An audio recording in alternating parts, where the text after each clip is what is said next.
Okay, cheers. Cheers. Great to see you guys. It's delicious. So good.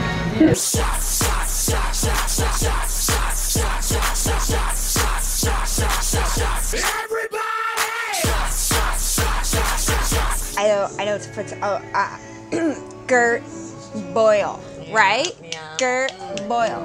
Immigrants would get the job done. She escaped Nazi Germany, ladies, to get here. You know, whatever, fast forward, and they had babies, and she was crushing womanhood.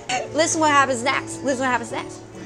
Her husband, who she met under the table at the frat party, he dies, 1970. And she's got to take that thing over, and you know what everybody says?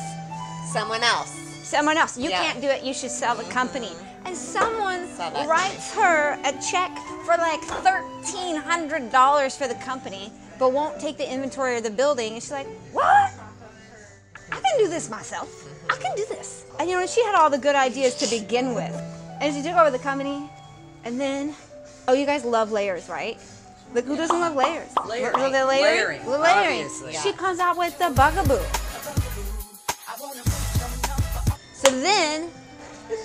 So then she takes this company in like 10 years from like 18 million to 380 million. And now, I mean, she's more than 80. I think she's 93 years old right now. Living large. Living large, and she's still working, slaying it. Cheers to Gert Boyle. Yeah! Ow!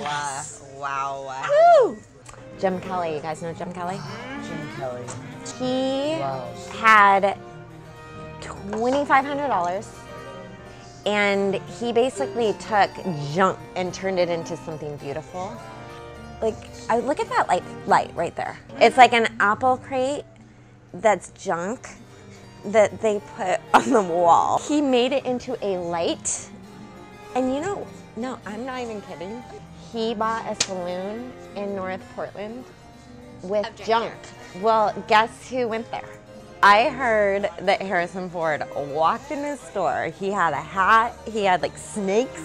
He had a rope. Snakes. There was a boulder rolling behind him, and he dove in that store. He just dove in. And dove into Rejuvenation. He like gave me the fucking line. And he's like, this is badass. Well, do you guys remember he had catalogs? Like, let's just give it up for catalogs. Oh, catalogs. Like, I mean, we used to get that catalog, and I'd flip through that thing. Like, we don't even have catalogs anymore. Like, and he turned his empire into a $25 million. $25 million. Junk to lighting. He put Oregon on the map that way. Yeah. Like cool Oregon, like junk Oregon. To Jim Kelly. Jim Kelly.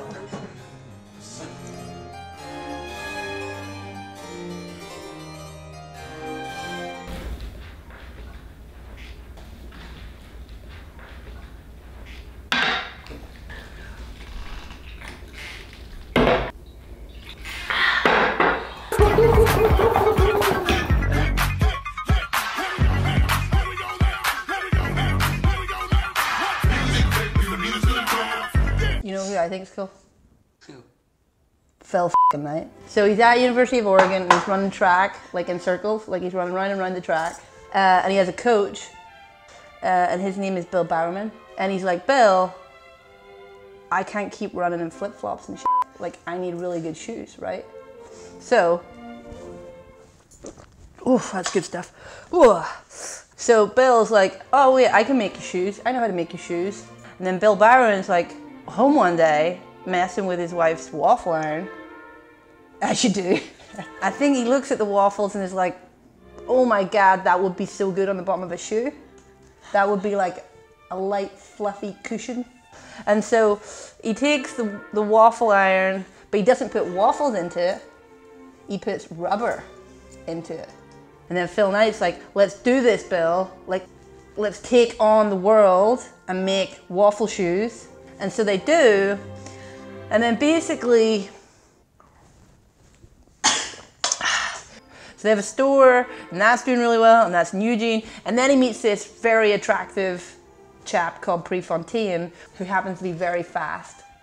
He's like, yeah, Pri, like, you should wear our shoes and stuff. And so he does, and he wears them and he wins loads of races. And then basically from that point, Phil's like, well, why would we just be in running? Why wouldn't we take over every sport on the planet? He takes it to tennis, and McEnroe wears it, and then he takes it to football, and they go into football, and everybody's like, you can't do football, Nike, like, you don't belong here, it's super authentic. And they're like, fuck you, I'm gonna sign Brazil. So they do. Michael Jordan was an important part. And so he met Phil one day and was like, yo, Phil, I could wear your shoes on the court. And Phil was like, cool. And I'm really good. And Phil's like, okay. And then the waffly goodness, no, this part's real. The waffly goodness turned into air. I mean, basically just take over the world. There's swooshes everywhere. Swooshes on everything, everywhere. Yeah, fast forward, Phil is basically just like a god of sport who has created the biggest and best sports brand in the world. To Phil. To Phil. To Phil. To Phil. Big Phil. P Daddy.